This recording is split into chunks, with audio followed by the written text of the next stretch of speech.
எதுல உடையிறோம் பாருங்க. நீங்க இன்னும் சும்மாவே இருக்கிறீங்களா ஆண்டவரே அப்படின்னு கேட்கறது போல இருக்கிறது. ஏனென்றால் ஆண்டவர் ஏதோ ஒன்று வனாந்தரமான பரவாயில்ல, நீர் தெரிந்தெடுத்த சீயோன், நீர் வாசம் பண்ணுகிற இது மகாராஜாவின் நகரம் என்று சொல்லப்படுகிற எருசலேமை பாருங்க ஆண்டவரே, சீயோனை பாருங்க ஆண்டவரே. ஊரில் ஒருவனும் வம்சத்தில் 2 பேருமாய் தெரிந்தெடுத்தேன்னு சொன்னீங்களே, தெரிந்தெடுத்த எங்களை பாருங்க, தெரிந்தெடுக்காத மற்றவர்களை பாருங்கள் ஆண்டவரே. நீங்க இப்படி இருந்தும் அடக்கி கொண்டிருப்பீரோ?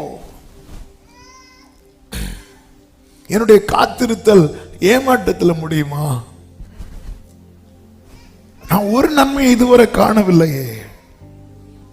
ஆரோக்கியத்துக்கு காத்திருந்தா ஆபத்து வருது, சமாதானத்துக்கு காத்திருந்தா ஒரு நன்மை இல்லை, நியாயத்துக்கு காத்திருந்தா எல்லாமே அநியாயமாய்தான் எனக்கு எதிராய் நடக்கிறது.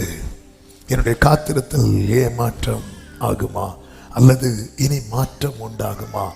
மாற்றம் வருவதற்கு வாய்ப்பு உண்டா அல்லது இவ்வளவுதானா என்ற பல கேள்விகளோடு இந்த சத்தத்தை கேட்கிற உள்ளமே, இனி மாற்றம் வரும் என்கிற ஒரு நம்பிக்கையை ஆவியானவர் இந்த நாளிலே சபைக்கு சொல்ல விரும்புகிறார். அந்த நம்பிக்கை தான் 5வது வசனத்தின் பிற்பகுதியிலே சொல்லப்பட்டிருக்கிறது.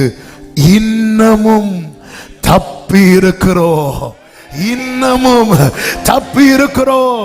இந்த சீயோன் வனாந்தரமானது உண்மைதான், இந்த எருசலேம் பாழானது உண்மைதான், ஆனால் இன்னமும் தப்பி இருக்கிறோம், இன்னமும். ஆமென்.